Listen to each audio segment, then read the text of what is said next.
ये तीन मुख्य मांग कांग्रेस पार्टी की ओर से जो एजेंडा है सामाजिक न्याय को लेकर, हमारे अहमदाबाद प्रस्ताव जो पारित हुआ अहमदाबाद में 9 तारीख को, 9 अप्रैल को।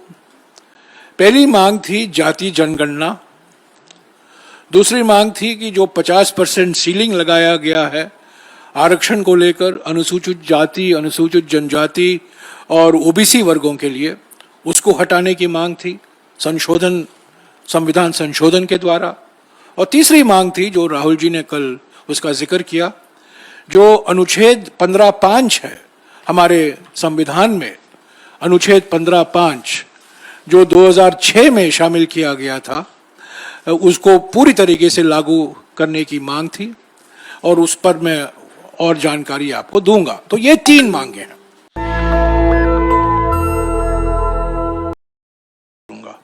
कल शाम को ही राहुल गांधी जी ने कांग्रेस पार्टी की जो सामाजिक न्याय और सामाजिक सशक्तिकरण को लेकर एजेंडा रहा है और ये जो गारंटियां हमने दी थी सामाजिक न्याय को लेकर 2024 के लोकसभा चुनाव के समय, उस पर उन्होंने आपको अवगत कराया। और तीन हमारी जो मांग थी, इस गारंटी कार्ड में हमने गारंटियां दी थी। उसके बाद राहुल जी लोकसभा में बोले और उसके पहले 23 अप्रैल 2023 को कांग्रेस अध्यक्ष मल्लिकार्जुन खड़गे जी ने प्रधानमंत्री को एक खत भी लिखा था। ये सब आपके पास है। और ये तीन मुख्य मांग कांग्रेस पार्टी की ओर से जो एजेंडा है सामाजिक न्याय को लेकर, हमारे अहमदाबाद प्रस्ताव जो पारित हुआ अहमदाबाद में 9 तारीख को, 9 अप्रैल को। पहली मांग थी जाति जनगणना।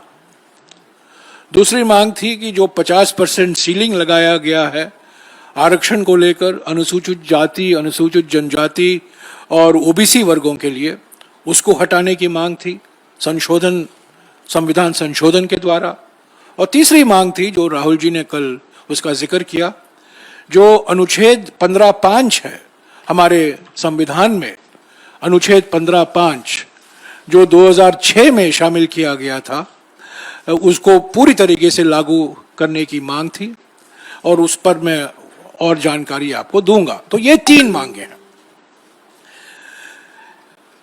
मैं शुरुआत करूंगा कि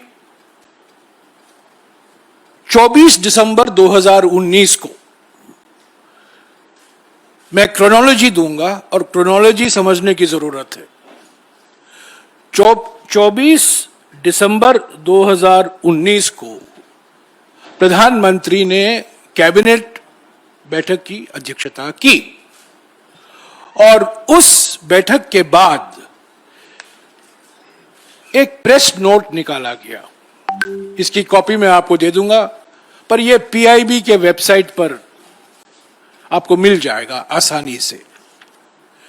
24 दिसंबर 2019 और शुरुआत में प्रेस रिलीज कहता है, the union cabinet chaired by the Prime Minister Shri Narendra Modi has approved the proposal for conducting Census of India 2021 at the cost of rupees 8,254 crores।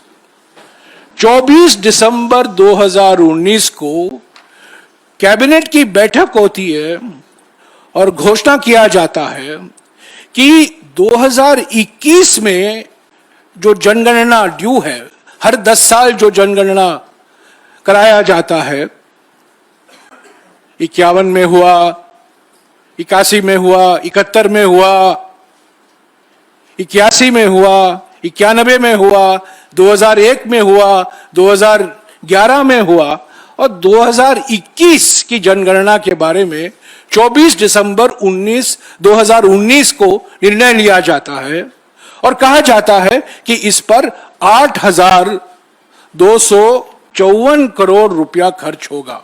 और विस्तार से इस जनगणना की डिटेल दी गई है, कैसे किया जाएगा, कौन करेगा, कितने एन्यूमरेटर रहेंगे, क्या क्या जानकारी हासिल की जाएगी 2021 की जनगणना में।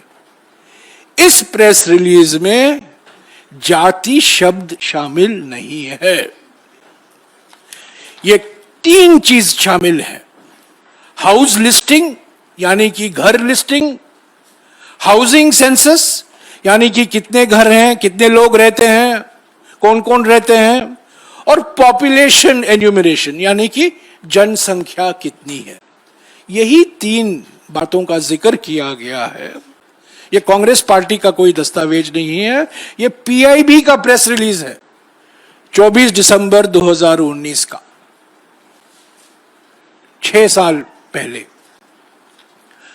सब लोग जानते हैं कि यह जनगणना नहीं कराया गया अब तक, 6 साल हो गए हैं,